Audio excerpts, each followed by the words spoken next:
Good evening. It's not often that the director of the CIA invites reporters and cameras inside that fortress, the repository of secrets just outside Washington. Then again, it's not often that the CIA's own people are accused of torturing prisoners, even if it was in the days after an attack on our nation that killed thousands of innocent people. While he criticized those who went outside the bounds, the director today wouldn't talk about torture, and he had no answer for the larger question, are we better off? It's where we begin again tonight with our chief foreign affairs correspondent, Andrea Mitchell.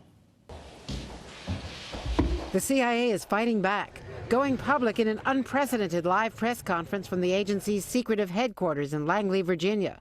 CIA Director John Brennan invoking 9/11. This agency did a lot of things right during this difficult time to keep this country strong and secure. While acknowledging some of the tactics since abandoned were abhorrent, he challenged the report's conclusion that harsh interrogations did not help find Osama bin Laden. Do you think the bin Laden case can be attributed in some part to enhanced interrogation techniques or torture? The detainees who were subjected to enhanced interrogation techniques provided information that was useful and was used in the ultimate operation to go against bin Laden. Brennan says it's impossible to know whether the CIA could have gotten key intelligence without the harsh techniques. It's an unknowable fact. Senator Dianne Feinstein, watching from Capitol Hill, live tweeted in part, "Study shows it is knowable. CIA had info before torture. #read the report."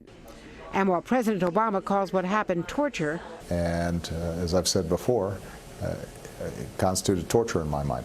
His CIA director would only call the brutality EITs, shorthand for enhanced interrogation techniques. Waterboarding, near drowning, slamming people against the wall. We are not contemplating at all getting back into the detention program, using any of those EITs. Morale is a problem here after the Senate report. The CIA director acknowledged concern and dismay among the workforce, but says they remain focused on their mission.